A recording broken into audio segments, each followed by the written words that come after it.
Barbie dolls and nuclear bombs. Normally you wouldn't pair those two together unless you're that kid from Toy Story or apparently a movie executive. If you're paying attention to the summer blockbusters, you know that Barbie and Oppenheimer are coming out on exactly the same day, which resulted in a lovingly dubbed media phenomenon known as Barbenheimer. These two films couldn't be more different from each other, yet they have come together in the most natural way possible, thanks to their simultaneous release and the subsequent social media frenzy surrounding them. Here's the deal, marketing movies requires substantial investment of time and money to create something truly memorable. That's why some campaigns are etched into our memory due to their clever marketing tactics. For instance, the found footage trailers to the Blair Witch Project, which left audience captivated and intrigued, ultimately leading to a smash success of the film.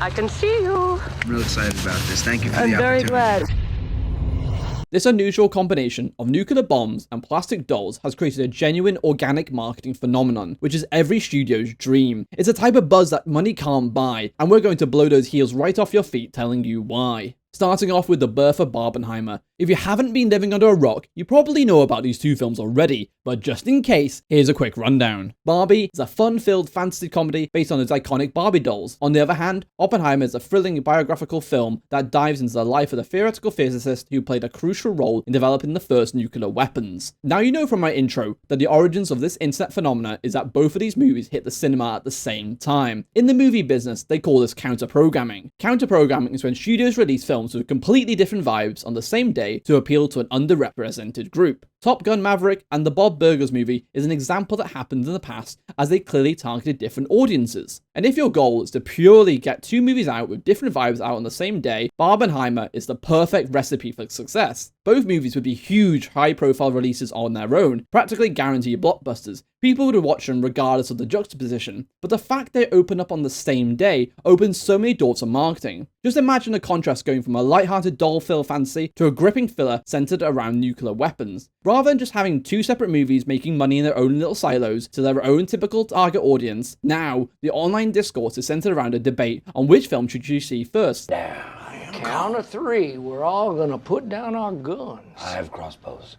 Tom Cruise says he'll see Oppenheimer Friday and then Barbie on Saturday. That conversation, that's how you turn Barbie and Oppenheimer into Barbenheimer. Because juxtaposition creates conversation and organic marketing. When it comes to the pairing of Barbie and Oppenheimer, something magical happened. Instead of fighting against each other, they collided together like a nuclear reaction, causing a pastel mushroom cloud spreading joyful fallout for miles downwind. The internet exploded with excitement, knowing that these polar opposite films are on the same time. Instantaneous conversations sparked across social media platforms, fueling massive word of mouth for both movies. Memes, articles, and even celebrity endorsements, as we mentioned before, were ablaze with many suggesting that the film should be viewed as a double feature. This is precisely what the movie studios had hoped for. While these films will be competing at the box office, why not embrace the memes and absurdity and join in on the fun? The Barbie team did just that by sharing a photo of themselves holding a ticket to Oppenheimer, and Cillian Murphy is well behind going to see Barbie. I mean, I'll be going to see Barbie 100%. I can't wait to see it. I think it's just great for the industry and for audiences. And when something like that goes viral, it transcends mere popularity and becomes ingrained in our everyday vocabulary. People I know in person are getting to the point where instead of saying, I'm looking forward to seeing Barbie and Oppenheimer, we find ourselves eagerly anticipating Barbenheimer. The allure of experiencing this unique combination of films will be irresistible. They'll immerse themselves in a world where they can enjoy smoking cigarettes and sipping whiskey in the morning.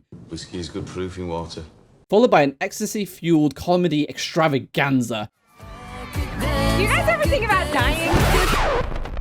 It's all about finding that perfect balance, and Barbenheimer promises to deliver just that. But, as fun as this sounds, you might be wondering, will Barbenheimer actually result in increasing box office sales? Well, according to Business Insider, Barbie is projected to gross around $80 million in its first 3 days in US theatre, while Oppenheimer is expected to bring in $40 million in the same period of time. It's clear that the Barb in Barbenheimer is said to be the financial winner, but these are just the early figures. Once we see the actual numbers, we'll know for sure. But what's going to be really interesting are the target demographics. Deadline predicts that the Barbie audience is going to be under 35, with a secondary target of 35 to 49-year-olds. The demographic alignment makes sense considering Barbie's PG rating, its long-standing reputation as a beloved brand, and its enduring popularity. In fact, between 2021 and 2022, Barbie doll sales grossed a staggering $1.49 billion US, which demonstrates the strong and consistent appeal of the franchise. Meanwhile, with Oppenheimer, you have a completely different target audience, to say the least. For one, it's an R-rated film, which can restrict who can view it, and in fact, with it being Christopher Nolan's first R-rated film in 20 years, it is likely to attract a predominantly millennial audience, which overlaps with Barbie's primary demographic by about 25%. And as Barbenheimer continues to spread through various social media platforms, it's evident that the demographic responsible for sharing these memes, such as the 25 to 34 age group on Facebook and the 18 to 29 age group on Twitter,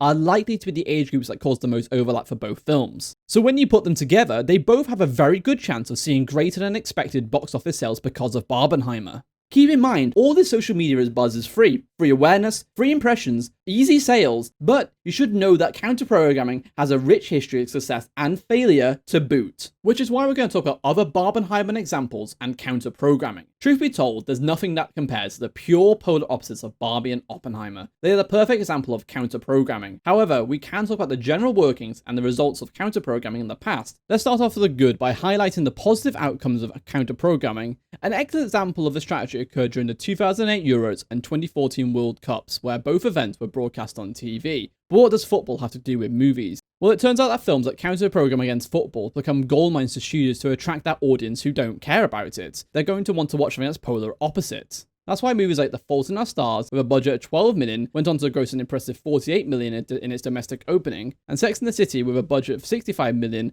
earned just shy of their budget of 57 million at the box office on opening weekend. The idea, again, was specifically to pick up the audience who wouldn't want to watch the ongoing sporting events dominating the TV networks. But bear in mind, the counterprogramming can also go wrong if you're not smart about it. When it comes to counterprogramming, it becomes abundantly clear that going against the powerhouse of the film industry, Disney, and specifically Marvel, can spell trouble. Marvel films, particularly the Avengers franchise, are box office juggernauts, with their top 3 films grossing an insane $874 million on opening weekends alone. Marvel films have been backed by massive marketing campaigns and have garnered immense popularity since the release of Iron Man back in 2008, which grossed $98 million on opening weekend. That may sound a lot, but considering that 11 years later they made $357 million on the opening weekend of the Avengers Endgame, it puts Marvel's dominance in perspective. Now let's consider Maid of Honor, a comedy romance that attempted to counter-program Iron Man on the same day. Even though it was the only movie competing at it on the release day, it unfortunately was overshadowed and obliterated as it only managed to gross $14 million in the first 3 days, and it only just scraped by domestically, with international viewings helping it get a worldwide of $106 million, so not exactly a blockbuster hit. This example serves as a stark reminder of the overwhelming dominance of Marvel films, and that any attempt of counter-programming against such massive blockbusters is highly unrecommended unless you come with your own juggernaut or are willing to take a loss. Which brings me to my final thoughts. Barbenheimer truly embodies the perfect fusion of pink and orange, delivering a unique cinematic experience that our screens need back to back on the weekend. The studios behind Barbie and Oppenheimer picked the best weekend ever for these films to complement each other. Yes, that's a word I've made up. Not only have they succeeded in counter-programming, but they also unleashed a social media phenomenon that defies the traditional expectations of counter-programming, as they got people wanting to go see both films as a double feature. How cute! Which is a good lesson towards counter-programming. Instead of attempting to challenge a major blockbuster or go up against like a powerhouse like Disney that often ends up being overlooked and discarded like yesterday's popcorn, find a way to market your film that complements each other, or don't even try, because Disney and any other major blockbuster doesn't mess around. Well, you've got to the end of the video. Thanks for watching. Hit that like button to support us, smash your brain against the subscribe button to be extra awesome,